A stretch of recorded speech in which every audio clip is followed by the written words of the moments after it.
Bismillahirrahmanirrahim. Assalamualaikum warahmatullahi wabarakatuh.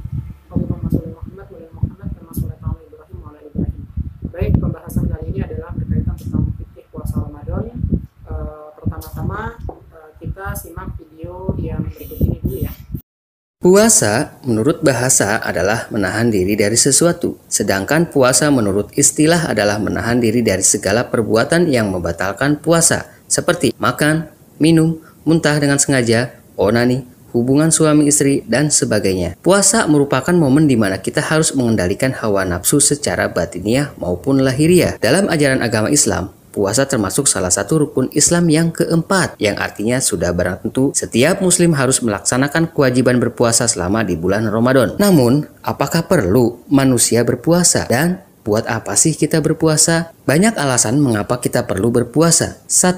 Sebagai bentuk manifestasi pernyataan keimanan. Artinya, jika Anda sebagai seorang muslim yang beriman, maka sudah tentu harus membuktikan keimanan Anda kepada Allah Subhanahu wa Ta'ala. 2. Sebagai pengendali hawa nafsu. Sebagai makhluk ciptaan Allah yang memiliki hawa nafsu, manusia tidak lepas dari sifat serakah, angkuh, sombong, pelit, syahwat, dan lain sebagainya. Untuk itulah perlu adanya kontrol dari manusia, misalnya dengan cara berpuasa. 3. Sebagai pelatihan disiplin diri. Artinya, membiasakan kedisiplinan secara ibadah maupun sosial. Misalnya, sholat tepat waktu, sholat malam, bangun sebelum subuh, saling membantu terhadap sesama, dan berbagi rezeki. 4. Sebagai pelatihan ketabahan dan kesabaran. Dengan berpuasa, kita dilatih untuk tetap bersabar serta tabah dalam menghadapi ujian. Misalnya, sabar menunggu datangnya berbuka puasa, tabah menghadapi rasa lapar dan haus. 5. Sebagai pembersih kotoran secara rohani dan jasmani. Dengan berpuasa, kita dapat mengontrol hal-hal buruk yang berdampak mengotori hati manusia, serta dapat mengontrol makanan yang masuk ke dalam perut manusia. 6. Puasa sebagai pola hidup sehat. Dalam ilmu kedokteran, secara ilmiah, puasa dapat membentuk pola hidup manusia lebih sehat dan lebih bugar. Dalam konsep Islam, puasa tidak hanya sekedar menahan diri dari makan, minum, hubungan suami istri, dan hal-hal yang membatalkan puasa secara fisik, tetapi juga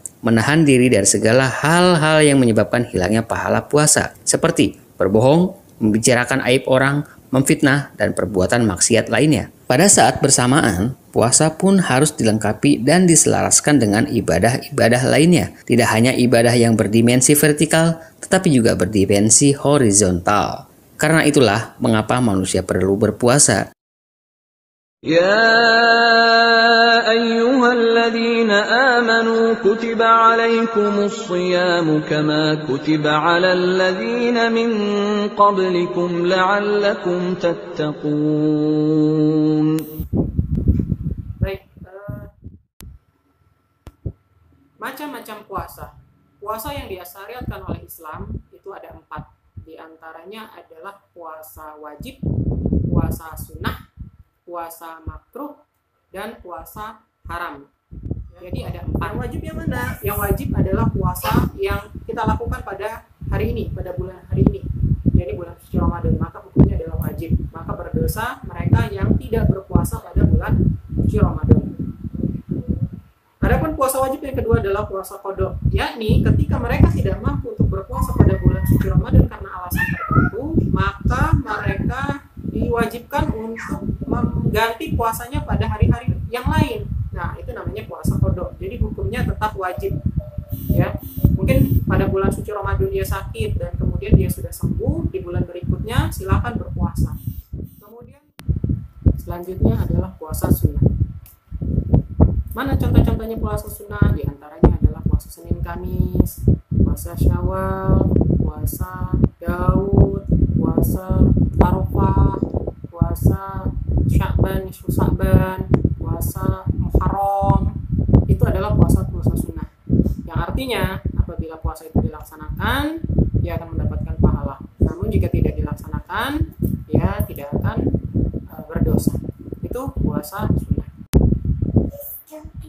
Puasa yang makruh itu yakni mengkhususkan puasa pada hari Jumat saja atau hari Sabtu saja, kecuali jika diikuti oleh berpuasa sehari sebelumnya atau sesudahnya. Nabi SAW bersabda, janganlah kalian berpuasa pada hari Jumat kecuali jika berpuasa sehari sebelumnya atau sehari sesudahnya.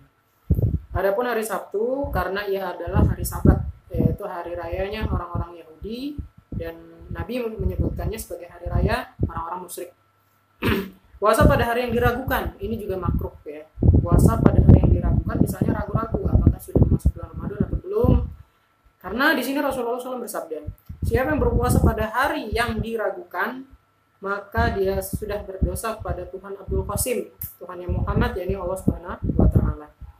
Kemudian puasa sepanjang tahun, ini juga makruh, yaitu puasa terus ya. Rasulullah SAW bersabda, orang yang berpuasa selamanya maka puasanya tidak akan sah. Puasa sunnah seseorang istri ketika suaminya ada di rumah atau tidak mengizinkan. Puasa makruh selanjutnya adalah puasa sunnahnya seseorang istri ketika suaminya ada di rumah dan tidak mengizinkannya untuk berpuasa. Ini makruh karena Rasulullah SAW bersabda, seseorang istri tidak halal untuk berpuasa sunnah ketika suaminya ada di rumah kecuali atas izinnya. Puasa makruh selanjutnya adalah puasa wishol. Apa itu puasa wishol? Yaitu puasa yang meneruskan puasa setelah maghrib. Jadi setelah maghrib waktunya berbuka dia tetap berpuasa. Ya. Nabi SAW melarang puasa ini. Jadi puasa yang ketiga adalah ternyata ada puasa yang haram. Puasa yang haram adalah puasa yang dilaksanakan pada hari dua Idul, yakni Idul Fitri dan Idul Adha. Ya. Pada hari Idul Fitri dan Idul Adha ini hukumnya adalah haram. Kemudian puasa pada hari tasyrik, tanggal 11, tanggal 12, 13 pada bulan Zulhijjah ya.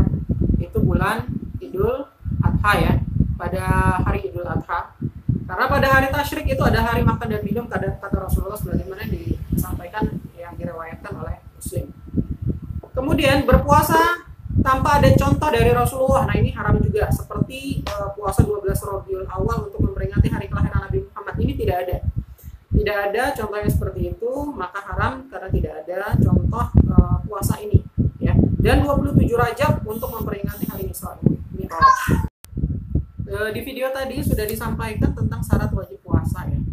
Kemudian ada juga rukun puasa. Rukun puasa apa? Rukun puasa yang pasti adalah niat ibadah puasa karena Allah Subhanahu wa Ta'ala. Jangan meniatkan ibadah kita selain dari Allah Subhanahu wa Ta'ala. Itu diharuskan bagi orang yang akan berpuasa untuk meniatkan puasanya sebelum waktu fajar, berdasarkan sabda Nabi Muhammad SAW, malam yajmi siyam qabla al-fajri fala siyama lahu. Barang siapa yang belum menguatkan niat sebelum fajar, niat berpuasa sebelum fajar, maka tiada puasa baginya. Dianggap dia tidak berpuasa. Kemudian yang kedua, rukun puasa adalah menahan diri dari semua perbuatan yang membatalkan dari terbit fajar sampai terbenam matahari. Ya, banyak hal-hal yang membatalkan. Nanti kita bahas apa yang hal-hal yang membatalkan. Nah, permasalahan niat. Sekarang kita membahas permasalahan niat. Jadi para ulama sepakat tempat niat ada di dalam hati. Sudah sepakat ya, niat itu diucapkan di dalam hati, tidak mengapa juga secara lisan. Khusus untuk puasa sunnah diperbolehkan untuk berniat di pagi hari sebelum makan dan minum. Diriwayatkan suatu pagi Rasulullah masuk ke kamar Aisyah, kemudian Rasulullah bertanya, wahai Aisyah, masak apa hari ini? Kemudian Rasulullah menjawab, tidak ya Rasul, tidak ada masakan, tidak ada makanan. Kemudian beliau pada saat itu juga berkata, baiklah aku akan berpuasa. Nah ini tidak mengapa untuk puasa yang sunnah. Tapi kalau yang puasa wajib maka lebih dianjurkan untuk niat sebelum fajar tadi. Bolehkah sekali niat untuk sebulan? Jika ingin niat langsung setiap puasa itu selama bulan suci Ramadan satu kali niat. Jadi ulama berbeda pendapat, ada dua pendapat, Hanafiyah dan Syafi'iyah, dan riwayat dari Ahmad bin Hambal harus berniat pada setiap malam.